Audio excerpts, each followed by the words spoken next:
Hello everyone, Triple Basically welcome back to Mega Man X2. Last time, we took care of a few more of the Mavericks, like Bubble Crab, Overdrive Ostrich, as well as Crystal Snail.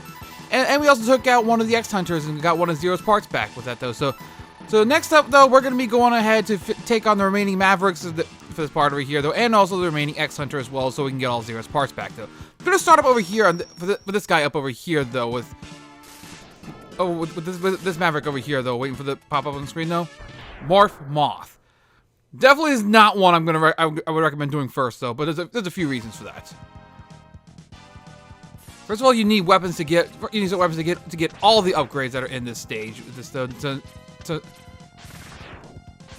actually, I didn't want to take that one out there. Okay, because this guy right here, you want to use the Crystal Hunter on this guy over here though to make up a little platform so you can climb up to this part over here though and get the heart tank that's up over here though. You need the Crystal Hunter to reach that one. And also the mechanic of this is also the mechanic of this stage over here though, is these machines that are around that have different settings on it though, that'll affect your jumping height as well with this though. Also, yeah, another thing as well, you're gonna want this will give you a hint about this though, but because there's something over here though, but there's nothing marked. You can't just go down over for that though. You actually need the spin wheel in order to use it to get to it though, and I want to say you do need two of them at least though, because there's a Dr. Light capsule hiding down here though. Easily the most cryptic one in the game for this one, because again, like, there's nothing really telling you otherwise unless you for that one though. But this one is for the body armor. You can absorb damage and transfer it into explosive weapon energy though. So we're gonna be going over what that means in just a minute though. Like, it'll give a demonstration, because this is a defensive upgrade though. But in addition to that though, you get this move as well. It's called the Giga Crush, it's basically, as you see over there, the G Crush. So that's the Giga Crush. So it's basically a hyper attack with that though. Basically it's a screen nuke, which basically takes out enemies on a lot of the enemies that are on the screen for that though. So really useful weapon with this though. But unfortunately, the only way you could get energy for it though is actually when you take damage. Whenever you take damage, it'll actually store some energy towards that. Like, I don't know if you heard the sound effect that went off when I got hit by that enemy over there though, but that's what that means though. Okay, that's just an extra life up over there though, really? Okay. Or did it? Okay, contact. Okay, I was wrong. Contact. I think it's only like energy related stuff that counts as well, but apparently contact with the enemy doesn't always count with that though, but I would have thought it would have though. But in any case though, we got ourselves a little mini boss over here though. That little insect, thing that possessed this little thing. Over here. You had to hit the centerpieces over there for that though, and then to force this guy out. Having the charge upgraded is a good one. Is a good way to take him out fast though with the double shot there. I still stand by that though. Really love that. Okay, that was the sound I was talking about before though. That was me before though. So when that sound happens though, that means it did charge some energy for the Giga Crush though. Now you can only use it when it's when it is full though. So that's something to keep in mind though. Also, yeah, X-Hunter doors over here though. There was an X-Hunter over here on the map though. So we're going in and seeing who it is. I actually don't remember which one it was that landed here. Oh, okay, it's this guy. It's Agile. Welcome, X. Your destruction is at hand. And and true to his name though, he is fast. The best strategy I have for him though is to basically go up on the corner, get up to the corner here though. Learn to do his little high slash up there though with that though. Although I have to wonder how it's showing up on the recording though, because when I was doing a test recording of this earlier though, I did notice that that sometimes it showed or not though. It's the frame rate at work. But Agile isn't as bad though. Although if you're unlucky with him though, because if he does a little dashing attack back and forth constantly though, it can actually hurt. But otherwise though, he isn't as bad though. I don't have his weakness though, so I wouldn't be able to show that anyway though. I may have failed, but you will never live to see Zero. And so with that though, we get the Zero's part number 3, I think it said. So we got the lower part of him. We got the legs there.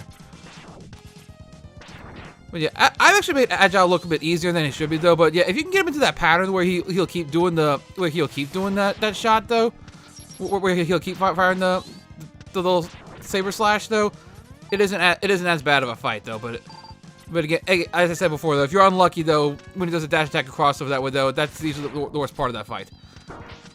And now we have this little part over here though, where this thing will now at the point where we'll be changing the settings every now and then though with that though. So now we're having the point where it's taking the high end, doing the high jumps with it though, but now it's changed a bit up there. Also, yeah, these little green insect enemies though, they actually don't, unless you actually do like direct contact. Otherwise, on your own though, I want to see if I can demonstrate though. Yes, they do that though. To get on you though, they'll kind of mess with your controls a bit. They said they don't actually hurt. Like they said, you have to kind of walk into them for them to actually damage you. But if they jump on you, that's what they do. And also, as you saw though, the thing can also increase the gravity as well to make it more difficult to jump as well though. And also, we got this mini boss again, same one as before, except now we're gonna have the gravity aspect as well with that machine.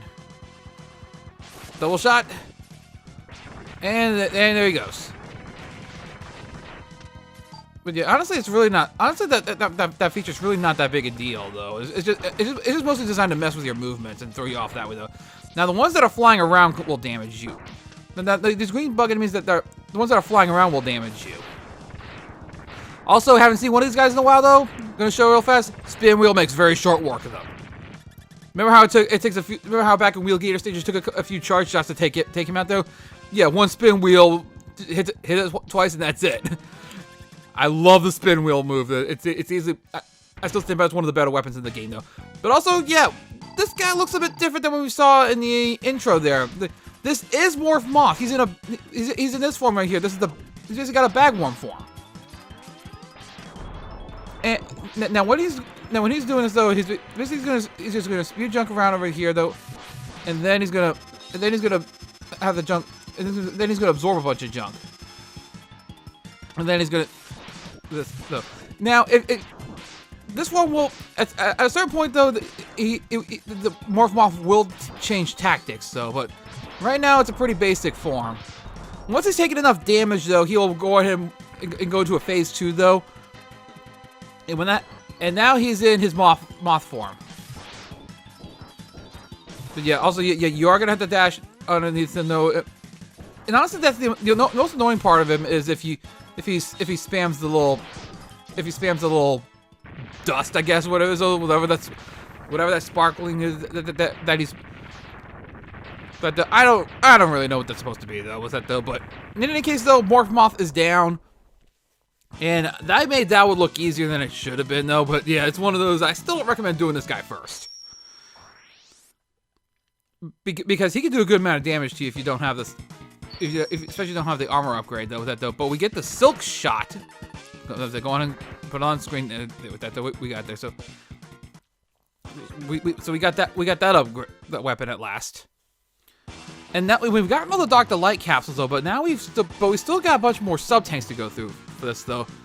And I'm gonna go ahead and go to this one and go and take out the last X Hunter. Because I'm gonna intentionally go after the last X Hunter though, because there's something extra that happens if you do get all of them though with that though. I want to show what that looks like and with that though. It's the thing you missed out on if it's in the last stage with that though. But in any case though, now we get to go to Flame Stack and go to one of my favorite Mavericks of this game, and also one of my favorite music tracks in this game with this though.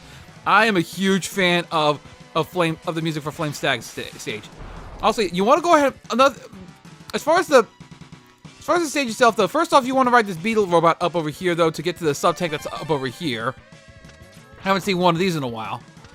And also, that's also how you can also get up to the volcano this way. There's another. There was like a little wall that you saw. This part over here though, you can get the beetle to crash into that. In fact, he's going to demonstrate right there. Have him fly. it'll dash forward though, and that's it. And you're supposed to get to crash into that though, and that's how you open up the walls that way though. Either way works though. But honestly, now we're gonna get to the point where it's the most annoying part of the stage, and I definitely want the spin wheel ready for this though. Is this part is actually a volcanic. The magma is actually underneath, trying to. Basically, a volcanic eruption is about to start over here though. Take that thing out fast to get to the heart tank, and that's it.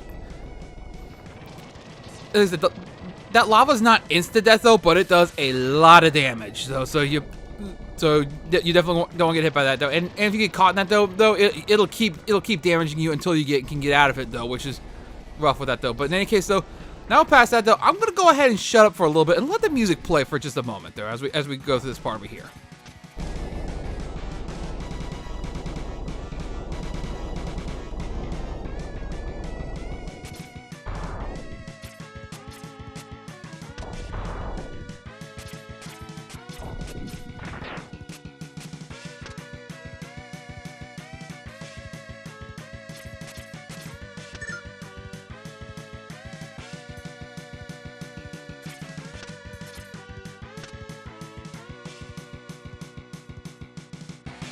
Also, yeah, to clarify though, you did want the beetle robot to destroy this wall over here though, because up here is the X-Hunter door though, and if you took the lower path though, there is no way to get up here.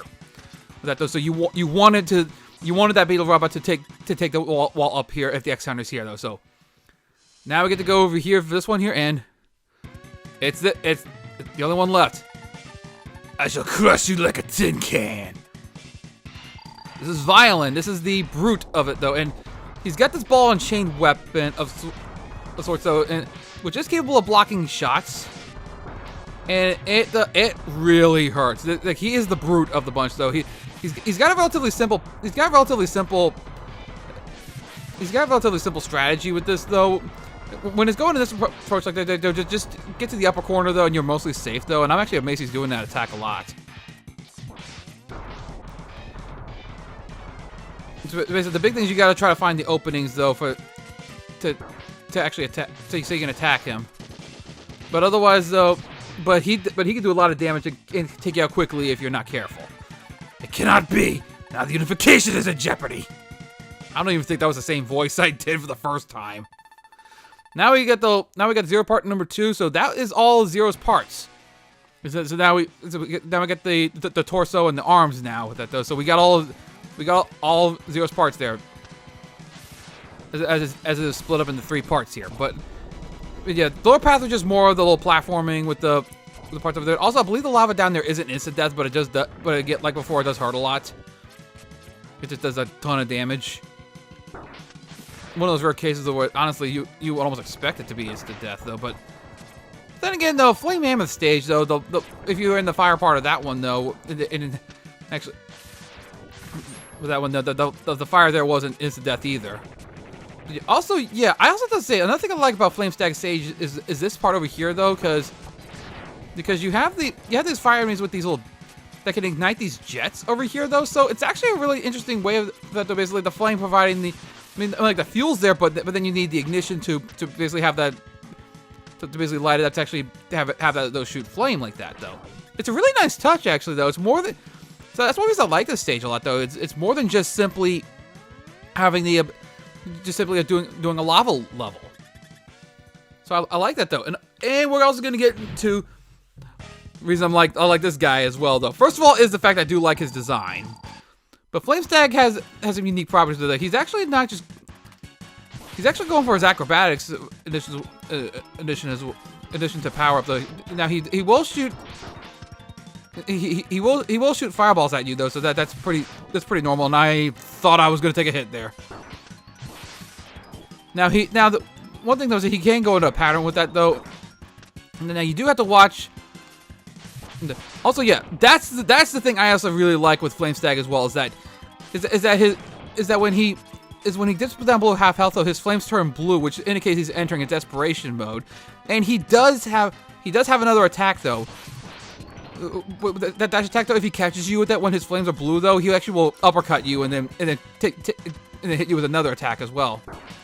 I don't want to show because it definitely hurts though, but it's actually a really nice touch though with the fact that It's a fire related thing that actually has something that happened where the flames actually turn blue as opposed to signal the fact that the flames are burning hotter, because yeah, that is the case in science, that blue flames burn hotter than red flames, and a lot of games get that wrong. So bravo, Capcom, for that nice scientific touch there with that though. Bravo. I really like that. It shows that they did their homework. But in any case though, for that though, we basically get ourselves a little this fire move there, the speed burner. This is another. This one is useful for getting upgrades as well, which I'll be going over that in a little bit though, because we get this scene here. I can try to reactivate Zero to help, but I need more time before you can reinstall his control chip. Try to slow them down. Good luck. Yeah, you get that scene if you get that scene to play if you get all the Zero's parts before you take out the last Maverick. You'll get a different scene if you take him out on which we will see in a little bit anyway. That once if and the last X Hunter is in the same stage as the last Maverick that's available. But I digress though. Let's take out the last of these Mavericks over here from Magnus Centipede. And I should also I should clarify as well though that the speed burner but speed burner being useful for reaching for certain upgrades as well though. This is also gonna be a stage with that as well. Also, this looks like that scene where the X-Hunters were talking back at the beginning of the game though. So this actually is a pretty central point of the game over here though. And the mechanic here is that you're gonna have these searchlights over here, looking around over here though, and you don't want to get caught by those though, because if you get caught by them, it'll trip alarms, and if you get caught by them though, it'll trip alarms though. Drones will come down. Those things up there at the top will come down and attack you though, and that though, it just makes things a little bit harder though. But also the way that the spotlights flicker in this game though, I have to wonder how it's gonna come out in recording though. It's another case where it's a bit rough like that though, and am I seriously gonna get this first try? Oh! I hesitated. I had to say it. Okay. I went back far enough. Because that's what I was trying to do before though, is that you don't want this one to come down as well, because you actually need to climb up over here with that though. And also I'm gonna go ahead and show this over here real fast though. This little part over here though, blocks will fall down. Those will crush you if you're not careful, like, and that will be instant death. But the thing is, you actually want to have oh, actually you don't need the speed burn for that one. I was wrong though. Because the charged speed burn is basically another mid-air dash like that though. So it's really useful for reaching certain upgrades as well. And that one I mentioned way back in Wheelgator stage though, above the spikes, so that's how you're supposed to reach that one though. But the one I ended up cheesing instead because of by using invincibility frames way back in the first part. Okay, this part right here though, you wanna get up over here though. Okay, dash jump and then use the speed burn to get up over here for this one over here though, to get the sub tank for this one here though. And I believe that is the last one. And I never went back for the one for Bubble Crab. Crap! I never went back for that one. Oh, crud. Okay. Well, we're finishing this stage up, and then I'm going to have to go back for that one. But yeah, mini boss over here, though. This thing, it can only be hurt by the hilt there. It will attack, though. And then it also has like a spinning attack, though. When it does this, though, it'll eventually do like a stab move as well, though. Like I said, this thing actually does have a weakness, though. This thing's actually weak to Bubble Splash, but again, only the hilt will take damage. Even with the weakness of Bubble Splash, though. So yeah, it's actually one of those. But yeah, like showing a little bit with that though, and then like showing the actual weakness of the mini boss there with that though, because it doesn't actually reset a pattern or anything like that. Okay, I picked wrong on that one though. But this part you want to move fast, because you have these things that are going to try to scan you, and you definitely don't want that though. That's the other reason though. If the X-Hunter is here, you want to move fast as well to try to get there before the blocks block off your path. That's also why I didn't want to have the X-Hunter show up on this one though, because that happens to me a lot though. But those scanners they don't actually hurt you though. But then we have this little mini boss over here though. Those scanners will power up this boss over here though. And there's 3 of them. So each time you get scanned, he will gain a new ability for the fight though. I believe if you get scanned 1 time, he'll aim his shots better with that. And if you get scanned twice, he'll get that in addition to a different jump attack though than the one that we saw earlier though, where he'll jump more at you though, which is harder to avoid. And as opposed to that jump attack. So, and then if he gets scanned 3 times, he gets both those abilities as well as a shield, as well as a different projectile that he can fire at you though, like a shield-like one though. Was it though? So it's one of those like the more you get scanned in that previous section though, the tougher he gets. If you have problems with him though, especially with that one form, he is weak to speed burner. So use that to the advantage though. Now at the point though where the alarms are just constantly going off now. So now it's at the point where it's trying to throw you into the pit. But now we have made it to the boss door. So now we're gonna go on ahead in here, and it's the Magna Centipede.